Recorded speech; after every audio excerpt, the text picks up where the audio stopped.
ভাইকে আমার মা আমার কাছে রেখে গিয়েছে, আল্লাহ তুমি রহমত নাজিল করো, আমার দুইটা ভাইকে মানুষের মতো মানুষ বানাও। এই চিন্তা করতে করতে কান্না করতে করতে দুই ভাই ঘুমায় গেছে, মেজো ভাই আর বড় ভাই ঘুমায় গেছে, ছোট কচি বাচ্চারা তো ঘুমায় না। আল্লাহু আকবার, আরেকটু জোরে বলেন আল্লাহু আকবার। যখন ছোট সন্তানটা অর্ধরোজিন হয়ে গেছে, তিনাকে হুজুররা মাদ্রাসায় শিখাইছে আল্লাহ পাক রব্বুল আলামিন অর্ধরজনীতে দুনিয়ার আসমানে চলে আসে, বান্দাকে বলে বান্দা রে তোমার কি জিনিসের প্রয়োজন, কোন জিনিস চাও আমার কাছে প্রার্থনা করো,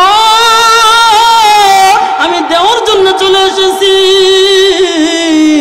এই ছোট সন্তানের দেমাগে এই কথাটা হুজুররা ঢুকাইয়া দিছে।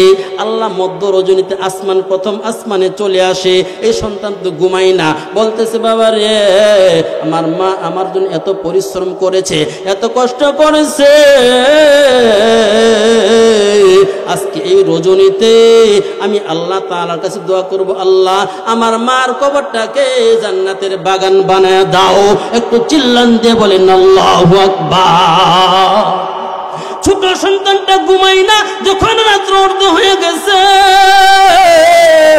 এই মুহূর্তের মধ্যে ছোট কচি বাচ্চাটা অন্ধকার রজনীতে আস্তে আস্তে হাঁটি হাঁটি পা পা করে মার কবরস্থানের পাশে চলে গেছে।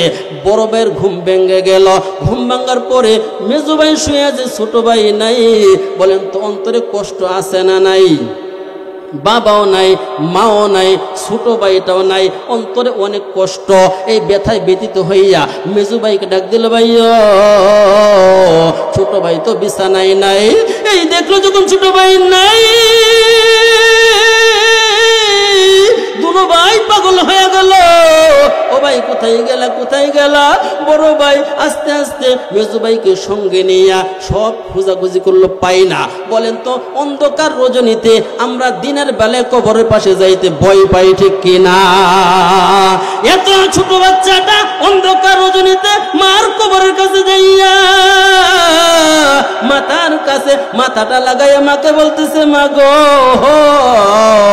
আমাকে কেমন করে রেখে তুমি মাটির বিছানায় শুয়ে আসো, আমাকে তো বুকে রাখছিলা, আমাকে তো আদর করছিলা, লালন পালন করেছিলা, রাত্রের বেলায় বুকে জড়ায় ঘুমাইতা, এখন অন্ধকার রজনীতে মাটির বিছানায় কেমন করে শুয়ে আসো রে মা।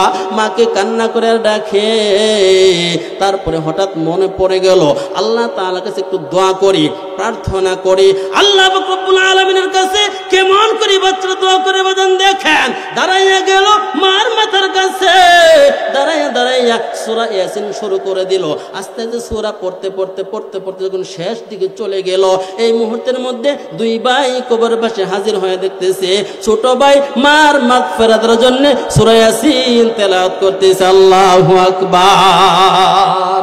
ছোট্ট মানুষ, ছোট্ট বাচ্চা আম্মার গুনাহ মাফের জন্য বাজার কবরের পাশে দাঁড়াইয়া, তাও আবার দিনের বেলা নাই, রাত্রের বেলা যখন আল্লাহ দুনিয়ার আসমানে চলে আসে, ওই মুহূর্তের মধ্যে দুনিয়ার আসমানে আল্লাহ চলে আসে, ওই সময় অন্ধকার রজনীতে মার কবরের পাশে গিয়ে এই সন্তান আল্লাহ তাআলার কাছে দোয়া করতেছে, আল্লাহ আমার মাকে